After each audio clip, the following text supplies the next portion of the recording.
Quadriculada, a versão extra dessa edição no dia 9 de janeiro de 2020.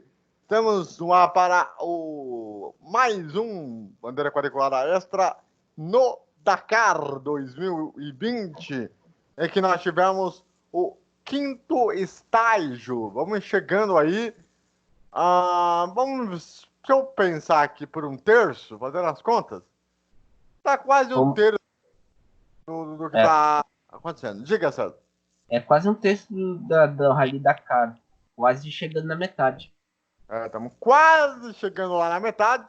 E hoje tivemos aí uma etapa nas cidades de Al-Ula e Hawil. Coisa bonita, hein?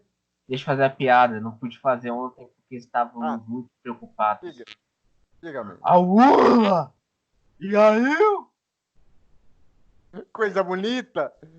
E olha, e pelas informações que a gente tem, não tivemos nenhum incidente. Parece que ninguém foi punido. E então a gente vai falar muito para vocês de tudo o que está acontecendo na etapa e também a classificação geral, como vocês estão ligados, em relação a cada categoria. Então vamos lá, começando pelas motos, César.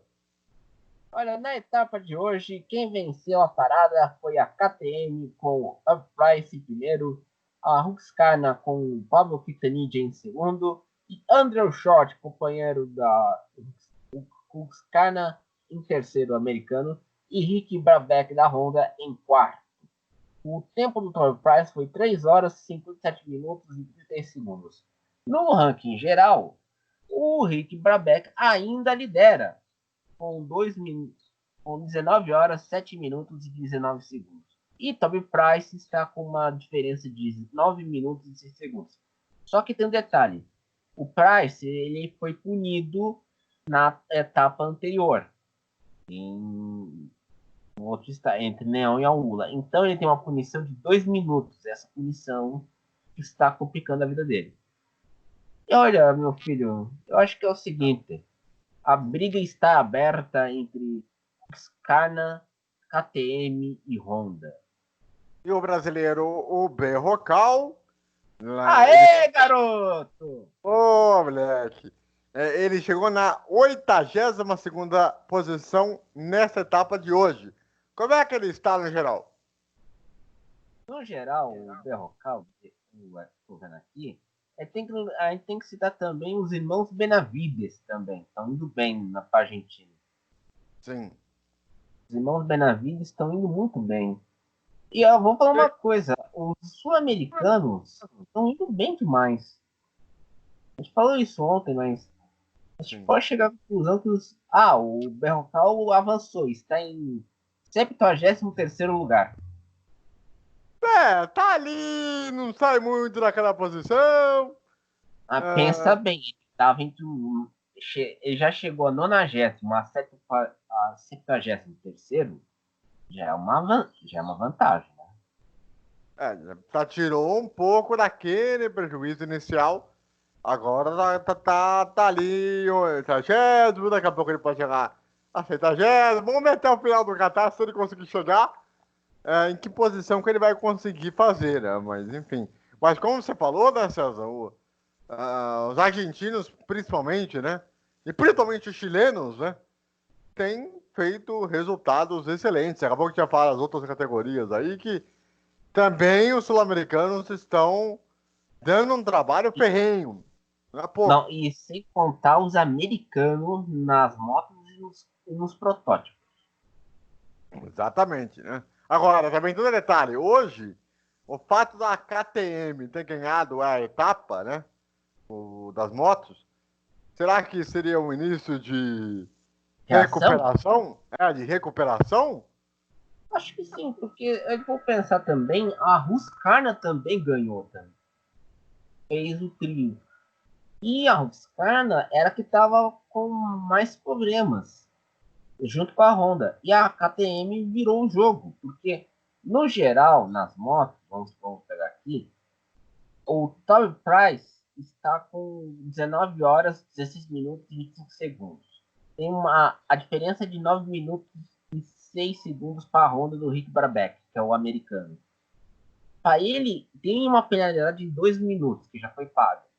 Então, se ele superar na próxima etapa amanhã, eu diria que a KTM volta para estar entre os pilotos na liderança. A briga está em aberto ainda. É aquela questão, dependendo de uma, 2 etapas, pode ser que a KTM volte ao páreo, dependendo da conjectura de situações aí que nós vamos ter principalmente nesse final de semana agora, né? Essa E sexta etapa. sendo que nesse final de semana vai ser as etapas em Riyadh. Sim, exatamente. Então tem aí essas etapas principalmente de amanhã, sexta, sábado e a etapa de domingo. Essas 3 aí podem ser a grande parada do negócio. Porque aí que pode mudar um pouco a conjectura da coisa. Bom, vamos lá. Agora passando para a segunda categoria, que é a dos quadriciclos. O que nós tivemos hoje? Olha, tivemos nada de novo no horizonte com o Ignacio Casale liderando no geral e na etapa quem venceu foi o... E olha, os franceses estão fazendo trabalho, porque Romain Dutu e Alexander Giroud conseguiram superar o Casale e chegar em terceiro, que chegou em terceiro. O Dutu chegou em 5 horas, 7 minutos e 44 segundos. O Giroud chegou com a diferença de 47 segundos para Dutu. E o Casale chegou com uma diferença de 2 minutos para 16 segundos para Dutu. Ou seja, o Casale está liderando. Só que, para mim, eu acho que o problema vai ser o seguinte. Tanto o Giovanni Enrico como o Simovice podem dar trabalho para ele ao longo desses próximos estágios também. O perigo para o Casale é ele ficar muito nessa coisa de terceiro e quarto lugar. E não vencer um estágio também. Esse que é o grande problema. Porque não é só administrar uma vantagem dentro do rally. Você tem outras situações. Você não sabe se você vai bem na etapa de amanhã também. Exato. Então, é muito perigoso você administrar uma vantagem no geral durante um rally tão longo em que a gente nem chegou numa metade. Então, ele que não tome cuidado aí, senão a coisa vai começar a complicar para ele, porque por enquanto ele está com uma vantagem de quanto mais ou menos em relação ao segundo colocado no geral, no caso do Casale. O Casale está com uma vantagem para o Henrique de 31 minutos e 37 segundos. É uma vantagem teoricamente confortável, mas eu acho que vai dar encrenca, porque o Henrico, vamos dizer, hoje, ele chegou em quarto lugar. Ele pode diminuir a vantagem. Ele chegou com uma diferença de 10 minutos atrás. Em relação ao Casale. Exatamente. Aí fica a dúvida, será que ele tirou a diferença? Ou se aumentou a diferença? Ele tirou. Sabe?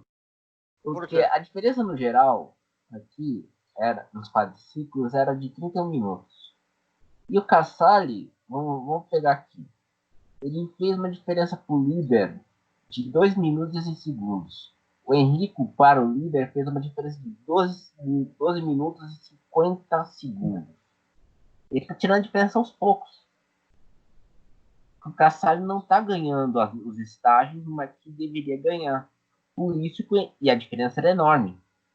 Então está tirando aos poucos. Mesma coisa, o Simovic chegou em sexto. Perdeu a quinta posição para o Sebastião Sudey por 1 segundo, praticamente. Essa briga pela vitória ainda pode ser que tenha uma mudança.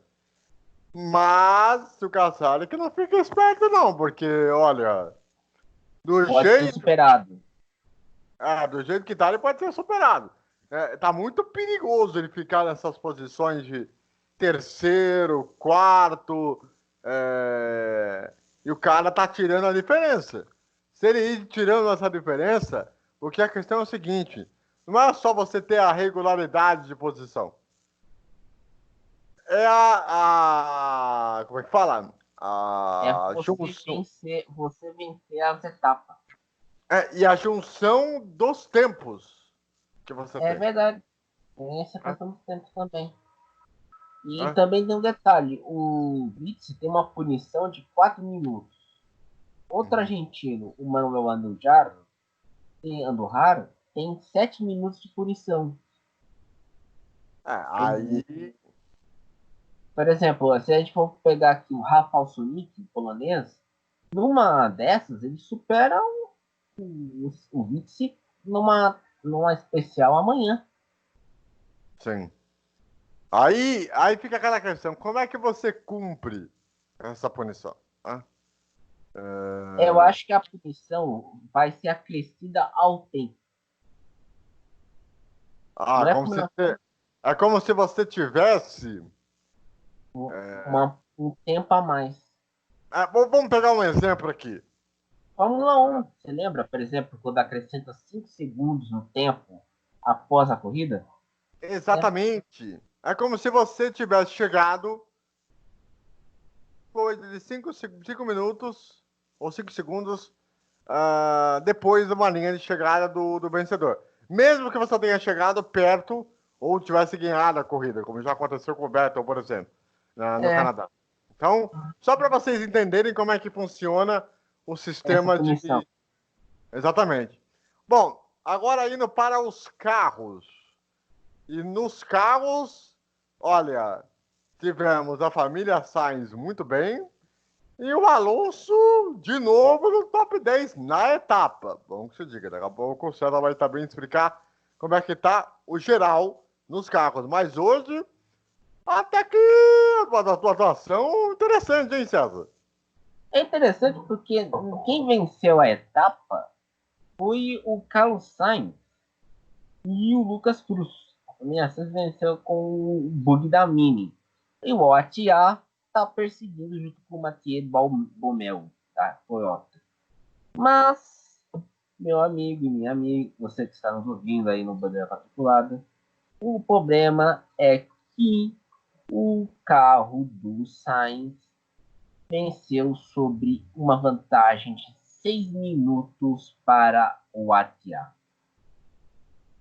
Ou seja, ele abriu no geral, é isso? Não, no geral, quem está liderando nos carros é o Sainz. Só que a vantagem para o ATA no geral é de 6 minutos. Só que tem um detalhe: o ATA tem uma punição de 3 minutos. Então já começa a ficar confortável a situação no Sainz. Agora, outro detalhe importante. Vocês sabem que esse ano, nos carros, nós temos a presença, né, dele. Pô, cara, né? Um tal de Aquele que Alonso, falou que o motor da Honda é motor de GP2. exatamente, um tal de Fernando Alonso, só isso, pouca coisa. Ah, Hoje, sim. hoje na etapa, ele chegou entre os 10 primeiros, César. Como é que ele está na classificação geral? Ele foi sétimo na etapa hoje. Ele está em 18º. Olha, para um Para quem teve iniciante, carro que quebrou logo na etapa no segundo estágio, maravilha. tá maravilhoso, né? Agora, tem um detalhe. Ele tirou já bem o tempo. Uhum. Lógico que ele tá longe ainda desse bloco, vamos dizer assim. Dos 10 primeiros. Dos 10 primeiros. Mas ele tá começando a fazer. Sabe aquela coisa que o Varela fez lá no começo? Daqui a pouco a gente vai falar dele. De tirar vantagem? Ah, sim, é verdade. Exato. Daqui a pouco a gente vai falar dele para saber como é que ele foi no dia de hoje. Mas o Alonso ele tá tentando fazer a mesma coisa. Ele tá pegando ele pegou uma situação e tá tentando tirar a diferença com o máximo possível, né? Até um limite que o carro pode chegar. Né? Tem que ver que limite essa Toyota pode chegar. Né? E Exatamente. olha que eu vou dizer uma coisa, a Toyota tá brigando feio com a Mini, com esse carro. E a briga tá em aberto. Então não tem um vencedor claro. Mesmo com as punições tanto pro ATA E o Sainz está sem punição. E olha, se não duvidar, tá vendo aqui o terceiro colocado, vai ser uma briga de mini-mini, porque o Peter Hansel, que está com o carro o privado da Peugeot, pode ir para a porrada com o Sainz. Então, essa briga aí pelas primeiras posições nos carros, eu acho que o Sainz está com, por enquanto, a faca e o queijo na mão.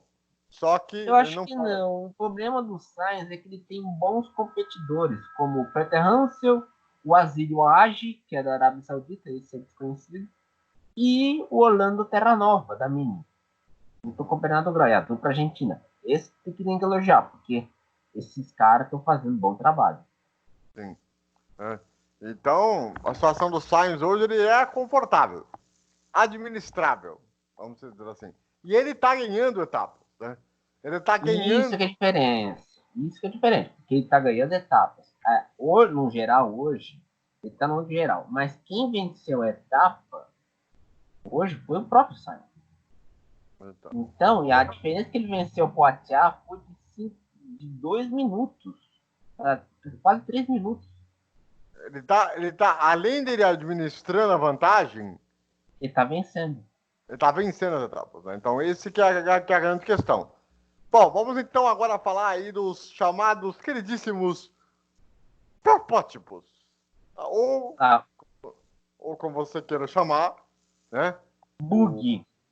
Isso, o nosso querido SSV, como a categoria tem chamado, né? Como é que foi aí o dia de hoje, meu caro César? Lembrando que nós temos lá o Reinaldo Marera, que nós vamos falar já já. A vitória de Cyril Depré e Michael Horn da Red Bull, que é um modelo Can, junto com os poloneses Aaron Gonzala e Matier, que a diferença para os dois foi de 41 segundos. Uma ideia. Uhum. Em terceiro lugar, você tem o Konrad Rautenbach e Pedro Bianchi Prato, da Pegar Sports. Aí, vamos lá, você tem aí entre os 10 primeiros todo mundo, americanos, chilenos, espanhóis. E o brasileiro, você está perguntando do Reinaldo Varela, chegou na 23ª posição. Pior posição dele até agora, desde aquele problema. É a pior, é verdade. No geral, tem que ficar atento. Vamos aqui no geral. Ainda quem está liderando é o Sergei Kariakin e junto com o Anton Vlasiuk, com a diferença de 1 minuto e 10 segundos para o Casey Curry e o Sean Berryman, da Canaan. E o nosso amigo, e você está perguntando sobre o Reinaldo Azevedo. O Reinaldo está em 16º lugar, com uma diferença no geral de 4 horas, 9 minutos e 30 segundos para o Kariakin. Agora, a grande questão, né, César, pro Varela é que ele. Tudo bem, teve os problemas e tudo mais, eu acho que ele tá vendo que tá difícil para chegar naquele top 10 como ele estava imaginando, porque ele estava vindo numa sequência tão boa, assim, de resultados muito bons, aí de repente hoje ele já caiu chegou em 23º. Não sei se houve algum problema, o que, que aconteceu, mas poxa, estava vindo numa crescente tão grande, depois, ó, já caiu de novo, né? Quer dizer. Eu acho que o problema não é o Reinaldo Varela, o Gustavo Bujamin, o carro. É que os competidores deles estão muito bem. Você vê aqui. Você vê a diferença do Curry para o Cariaquim é de 1 minuto e 10 segundos. E o Curry é da mesma equipe do Reinaldo. Você vê, por exemplo, a dupla chilena Francisco Lopes Contado e Juan Pablo Latraque Vinagre está com a diferença de 1 minuto e 47 segundos. Entre os 10, vamos lá.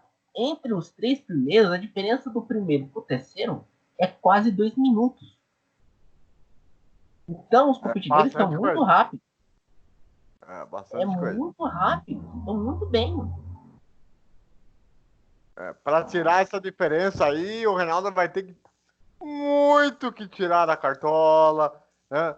Tem a questão de respeitar lá os limites de velocidade dos postos, de cronometragem e tal, mas tá difícil, porque realmente o salto, vamos dizer assim, de competitividade, a impressão que eu tenho é que tá mais lá em cima. E ele já não tá conseguindo mais tirar aquela diferença que ele vinha tirando, né?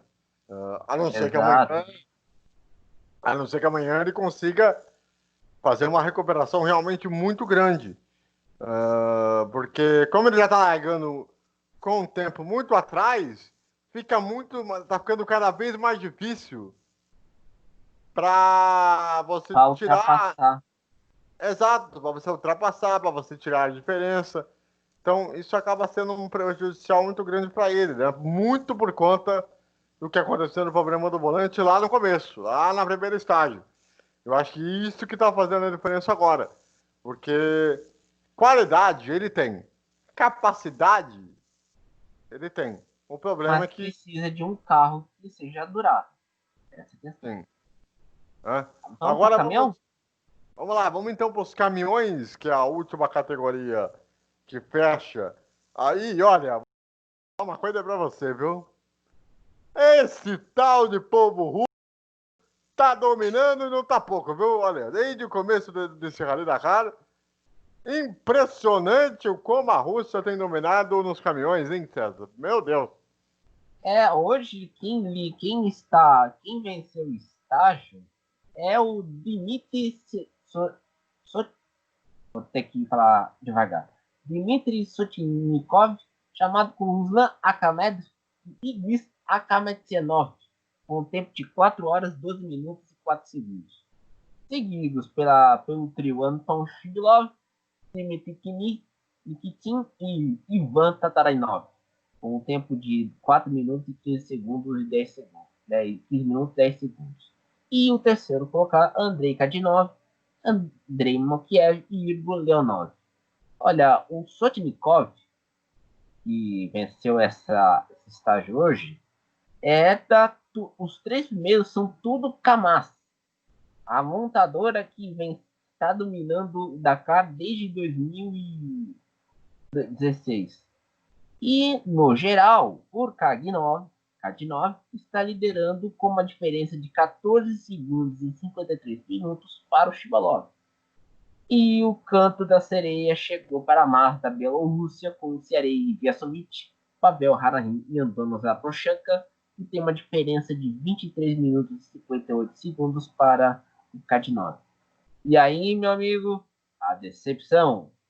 Iveco com Janos Van Kasteren, Marek Doreal e Marcel Snyder com a diferença de 2 horas e 13 segundos. Hoje a Iveco teve, na etapa, né, uma atleta na sexta posição, que é o holandês, o Van Kasteren. Exatamente, o Verstappen. Não, Agora, não. eu não sei se É eu que o chamo de do. Holanda, eu não sei se eu chamo de Holanda ou de Países Baixos, mas tudo bem. Chama de País Baixo, só por causa que País Baixo virou esse nome do destaque total feminino masculino, ficou mesmo. Até acostumar, né? Mas enfim. Não, mas a Iveco chegou em sexto lugar na etapa com o Victor Willem Corner Venstein, Andreas Guilherme Michel Marius van der Stand e Tian Vandal. Agora, tem uma coisa que é bom a gente falar aqui, né, César? Na Fórmula Truck Europeia, né? Pelo que a gente sabe, a Iveco tem uma tradição forte, né? Não é só na Fórmula Truck Europeia, mas quando teve Fórmula Truck unificada aqui no Brasil, a Iveco dava trabalho. Começou pegando, mas depois começou a ganhar. Exatamente. Então, agora, hoje, quando você entra num estágio de rally em que você tem outras montadoras diferentes, de várias formas diferentes, com várias filosofias diferentes, me parece que a Iveco ela ficou um pouco para trás porque ela manteve uma ideia, ou tentou ter uma ideia, só que não tá percebendo que as outras montadoras elas estão dando sempre um passo à À frente frente. em relação ao Não, resto. e não é só isso. Você percebe hoje, você vê os 5 primeiros são montadoras do antigo leste europeu. A KAMAZ é russa. A MAZ é da Bielorrússia. E a equipe Picture Race e a Instaforex são da Tatra. E são equipes privadas. Chega que vamos dizer aqui, a Petronas, que é da Iveco, está em sexto. E para surpreender todos, entre os 10 primeiros, você sabe quem que está o campeão do ano passado, que é o Eduardo Nikolaev. Nem está entre os 10 primeiros. Até a trata de fábrica, que tem Martin Soutis, Davi Chovanec e Thomas Kola, está em nono. A trata de fábrica. Você É, imagina? Você vê que o caminhão é uma coisa mais complicadinha. a situação para os caminhões realmente. O cenário hoje é a Rússia dominando. A E, disputa entre a Rússia e Bielorrússia. exatamente, porque realmente a Iveco está ficando cada vez mais para trás aí, conforme as etapas vão acontecendo. Bom, o negócio é o seguinte: vamos ter aí a próxima etapa, a etapa de amanhã, dia 10 de janeiro, vai acontecer amanhã entre as cidades de como é que é? Rauli Riyadh! e Riad, né? Riyadh é a Uh, capital da Arábia Saudita. são 477 quilômetros de especial. Sim. E eu tava vendo aqui no mapa, é basicamente descida. Acho que não é só descida também. Você percebeu que um dos pontos da, da rota de apoio tem um aeroporto? Sim. Então, essa é uma etapa onde você tem uma estrutura melhor. Uhum. E você tem aqui, como serão 477 quilômetros, você tem 3 pontos de cronometragem, que é o quilômetro 107, quilômetro 213 e quilômetro 318. 3 pontos de cronometragem, e aí você percebe também que você chegando em Riad vai ter que se preparar, porque a próxima etapa vai ser entre a cidade de Riad, no deserto de Riad, como foi em Neon. Uhum. Então você fica meio preparadinho, né? E aqui vamos falar sério, é um trecho de montanha e você vai chegar na capital da Arábia Saudita. A cidade de Riad, César, eu queria que você falasse um pouquinho sobre um pouco dessa cidade que muitas vezes a gente conhece de alguma forma, ou acaba, vamos dizer assim. Quando a Riad é citada quando tem encrenca no Oriente Médio, porque é a capital da Arábia Saudita. Uhum. E essa cidade, tem uma curiosidade. Você sabe que tem uma estrada de Riad e Meca. Meca, onde fica o ponto sagrado do islamismo, onde você faz o Hajj, aquela peregrinação todo santo ano, é onde, que segundo o Ramadã, você tem que fazer, segundo o Corão, desculpe, o Ramadã, o Corão você tem que fazer uma peregrinação a Meca uma vez na vida, se você tiver boas condições financeiras. Uma vez na vida. Você tem que ir para Meca, faz aquela peregrinação. Não é só Meca, você tem que ir para Meca, Medina e Jeddah. Uhum. Essas 3 cidades são sagradas para o islamismo, seja sunita e xiita. E aqui na imprensa brasileira, você pensa que xiita tem uma visão radical por causa da Revolução Islâmica no Irã, em 79. Só que é um pensamento diferente do sunita, porque na Arábia Saudita, os sunitas são os radicais, como o rahabismo, que por exemplo, tem um pensamento em que mulher não pode dirigir carro na Arábia Saudita. Até o ano passado. Mulher não podia ter secada de motorista, pra você ter uma ideia. Ou seja, você imagina uma mulher querendo tirar um racha em Riad, no Sim. deserto, fazer E um pode raiozinho. andar? E pode andar de boa? Agora pode andar de boa, mas a Arábia Saudita, antes de assinar esse contrato com a organização da Dakar, tem uma má fama de ter mandado matar um jornalista, o Jamal Khashoggi, e esquartejado o corpo. Uhum. Isso deu aquela encrenca em 2018. E aí você que está no Twitter, sempre vê o Guga Chakra descendo o porrete em Riad. Uhum. E não é para pouco também. Agora, a Arábia Saudita, com esse novo príncipe, o Mohammed bin Salman, quer vender um país atrativo, uma nova Dubai, com mais terra. Então tá assinando com a MotoGP, tá assinando com a Fórmula E, com o Dakar, já vai fazer a Superliga da Espanha. Sim. O jogo hoje do Real Madrid vai ser na Arábia Saudita. Aliás, ontem, aliás, né? Ontem É o verdade. Ontem o Real Madrid fez o jogo contra o Valência, que venceu por 3-0, e hoje, que no dia que nós estamos gravando aqui, nós vamos ter o Barcelona contra o Atlético de Madrid. E a final vai ser no domingo, às 3 horas da tarde, exatamente também na Arábia Saudita. Então, aí o cara quer vender que o seu país é um aliado americano, tem pontos turísticos e aceita bem ocidentais. Só que tem um detalhe. Na Arábia Saudita não permite a prática de outras religiões como judaísmo e catolicismo. Uhum. Não permite. E o rei de lá, rei Salman, e seu príncipe herdeiro, Mohammed bin Salman, não mostraram se vão relaxar essa política. Uhum. Para que, vamos dizer assim, um judeu que queira trabalhar, por exemplo, para uma empresa, para as Forças Armadas da Arábia Saudita, possa, vamos dizer assim, praticar sua religião, sua crença.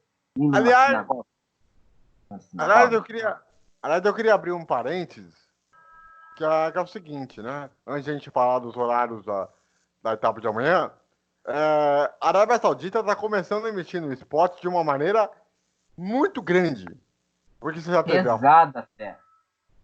você tem a Fórmula E, que tem corrido lá. Dakar. O Dakar. E agora a Supercopa da Espanha, que aliás, né, dona Federação Espanhola? Você tá de brincadeira comigo, hein? Você depois escolheu um local muito aleatório, hein? Fez muito sentido. Pô, a Itália escolheu a China para fazer a Supercopa da Itália. Você quer o quê? Então, as Copas Nacionais, algumas delas, ela tem alguma tradição. Só que a Espanha e a Itália, elas se perderam um pouco nessa Vender o bando de campo também, né? Exato. Fechando parênteses. Bom, vamos lá. Horários de amanhã para o estágio de 477 quilômetros que vai dar aí entre as cidades de e Riad, né? Fotos e quadrinhos a 1h30 da manhã, horário de Brasília. Isso, horário de 1h35, na verdade, né? Porque a largada lá, pelo horário, estamos 6 horas atrás em relação à Arábia Saudita, tá? Só para vocês entenderem aí. E então, a largada dos carros, caminhões e protótipos às 2h55 da manhã. Não, na verdade a ordem vai ser o seguinte, ô César, dessa vez. Tá. As motos vão largar junto com os quadriciclos às 7h35. Certo. Da manhã, horário lá, 1h35 da manhã aqui de Brasília. Já os carros, os caminhões e os vão largar às 8h55 da manhã. É que eu falei no horário de Brasília, os 2h55. Ou seja, 8h55 da manhã lá.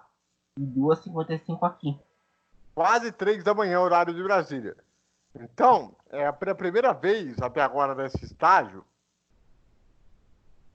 cara, se a gente for lembrar aí, né? Essa é a primeira vez no Dakar que começa antes das 3 da manhã. Exatamente. Então, e também nós tivemos a inversão da ordem de cada categoria, né? Nessa etapa, né? Não na ordem do campeonato que eu tô falando, né? Mas na... Vocês entenderam o que eu quero dizer, né? Em relação a... Todas as punições. em relação à largada e tudo mais e tal, né? Então, eles tentaram fazer aí uma forma de que fosse mais prático, né? Para houvesse aí a chegada. Agora, eu fico pensando numa coisa que é o seguinte. Beleza, você vai colocar lá 8,55 para H, três categorias ao mesmo tempo e Uhum. duas categorias para H ao mesmo tempo.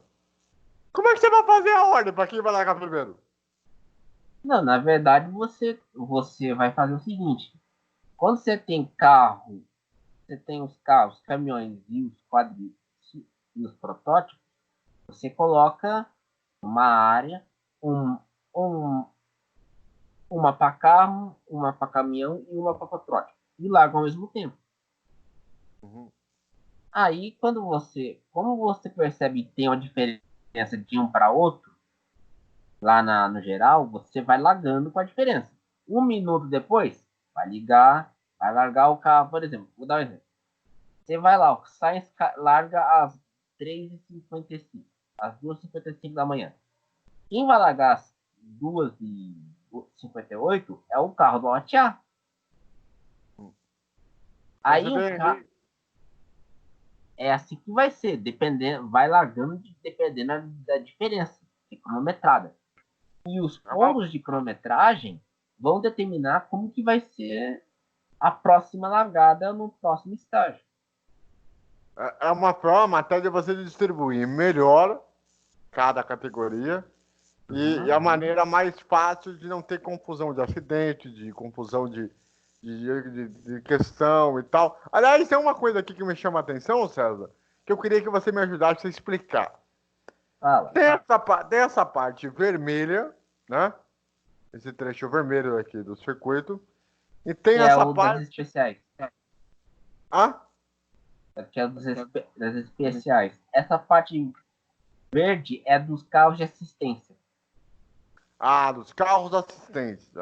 Muito bem. Então, só para vocês entenderem como é que funciona, né? Então, o que seria a parte vermelha é a É as parte. especiais. Isso. E a parte verde é a parte da estrutural do Dakar, né? Ou seja, eles vão de maneira móvel, como a gente gostaria, como eu posso dizer, né?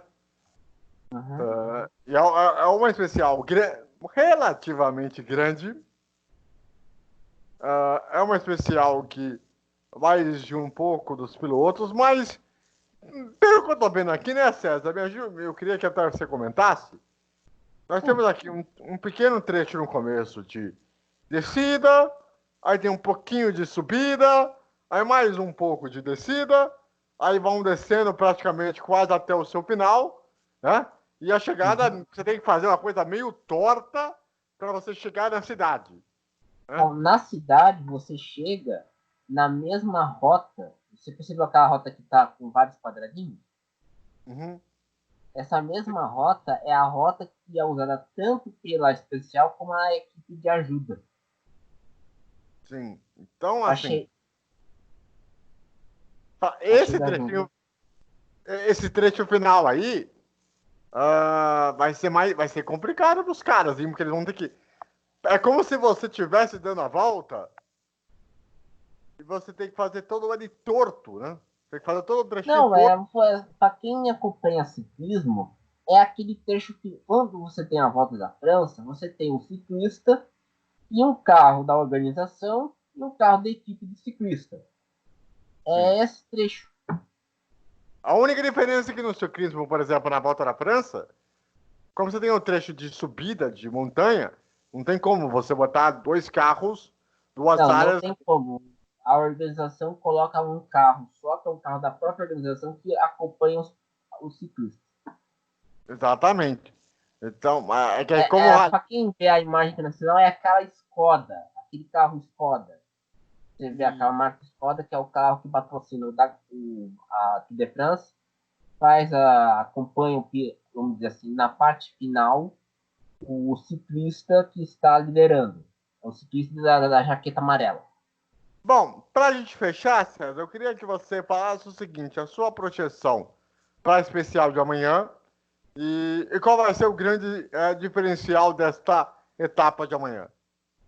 A grande, o grande diferencial dessa etapa de amanhã é que vamos ter os pilotos serão pressionados a diminuir a diferença. A diferença está pequena tanto nos quadriciclos quanto nos carros, e grande nos caminhões e nas motos. E nos protótipos a diferença está pequena também. Então, eu acho que a maior dificuldade vai ser chegar no ponto de cronometragem dentro do limite de velocidade estabelecido. Não pode ser de 30 km. E fazer uma coisa do jeito certo. Sempre, por exemplo, você vê, ao atiar e Sainz, há uma diferença de 3 minutos. Quer dizer, é pouca coisa. Enquanto nos caminhões, a diferença está em 31 minutos. Nas motos, quer dizer. 31 minutos. Nos quadriciclos. Então é muito. É uma etapa amanhã que vai ser complicada, mas se tudo correr certo e não tivermos punições, vai definir quem que vai disputar pelo título e quem que vai pegar pelos 10 primeiros. Isso vale para os carros, quadriciclos, motos e caminhões. E protótipos. Muito bem. Então, amanhã, dia 10 de janeiro, nós estaremos de volta aqui com a repercussão da sexta especial. Você sabe que estamos fazendo diariamente aqui no Bandeira Quadriculada Extra, com tudo o que aconteceu em cada estágio, e passando a classificação, passando principalmente a classificação geral, e você fica por dentro de praticamente tudo o que acontece no Rally Dakar, antes mesmo de você ligar a televisão para ter a informação na sua palma da mão. Então, lembrando que, e outra, você pode ouvir em qualquer lugar, onde você quiser e quando você quiser. Tem esse detalhe também, né? Tem essa vantagem. Então, você tem que ficar ligado aí nas nossas redes sociais, no Twitter, Banco Quadriculada. Lembrando, hein, que na segunda-feira, né, nós vamos gravar no final de semana, né? Mas na segunda-feira vai ao ar o Bandeira Quadriculada, em que nós vamos fazer também um resumo de toda essa primeira semana do Rally Dakar. E no domingo, nós vamos fazer também um especial de domingo. Então, sexta, sábado e domingo vai ter normalmente. E no programa que vai ao ar na segunda-feira, você vai ter um resumão, todo ele especial, da primeira semana do Rally Dakar, para vocês aí que nos acompanham lá na Rádio FT, lá em todo o Brasil, certo? César Augusto, é um prazer ter um amigo. Até amanhã, hein? Até amanhã, André. Um abraço para vocês e até amanhã.